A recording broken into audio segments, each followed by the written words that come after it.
Do you believe, because Corey, you emphatically said, even as we were going to break, that you don't buy this because Ken Rosenthal wrote the article. We're hearing different things behind the scenes that the Rangers are either like underbidding, like with Anthony Rendon. If you've never heard the story about just like hearing that again is so frustrating. Look, about Anthony Rendon, the story we heard is literally on the plane over.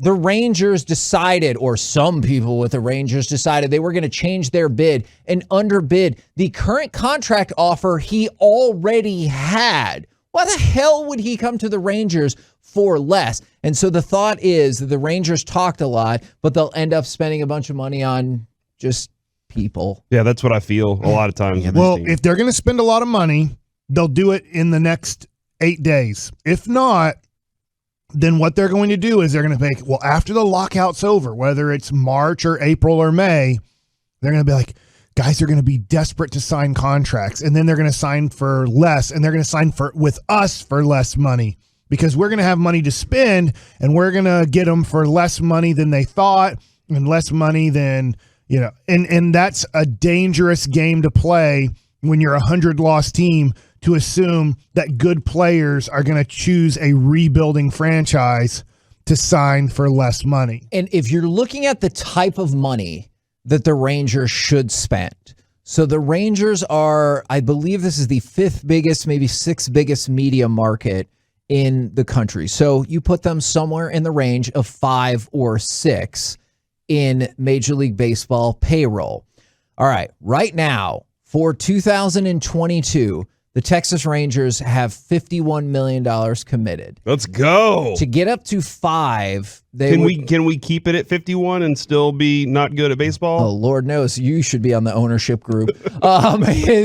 Is to get up to 5. That's the New York Mets at $156 million for next year. That means that the Rangers, to be requisite to where they are, they should spend $105 million per season.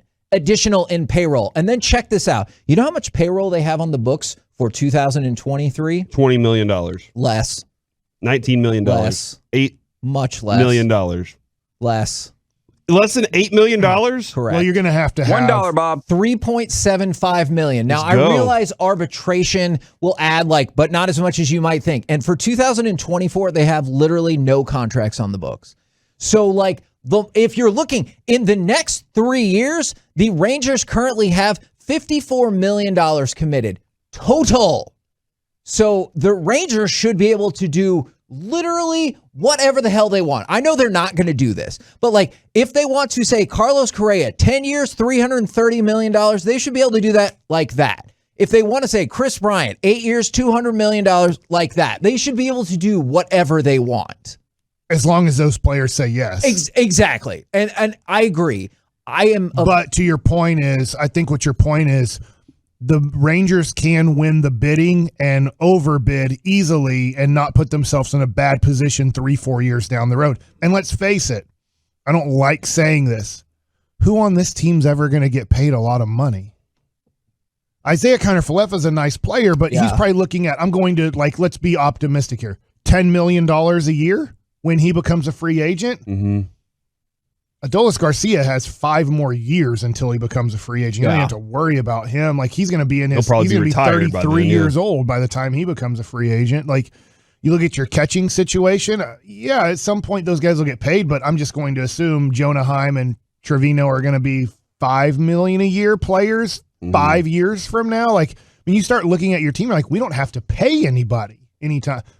For the next 5 years, we don't have a player on our team, I'm going to say, besides Isaiah Kiner-Falefa, that we would have to give 8 digits to a year. And we don't and that might be optimistic on him getting $10 million a year. And we don't know, Kevin, if we have the pitching of the future either. Yes. Pitching costs. For sure. And so just fielding a team is a problem, and you don't even know if you have pitching coming up the pike. You're 100% right about that. We all hope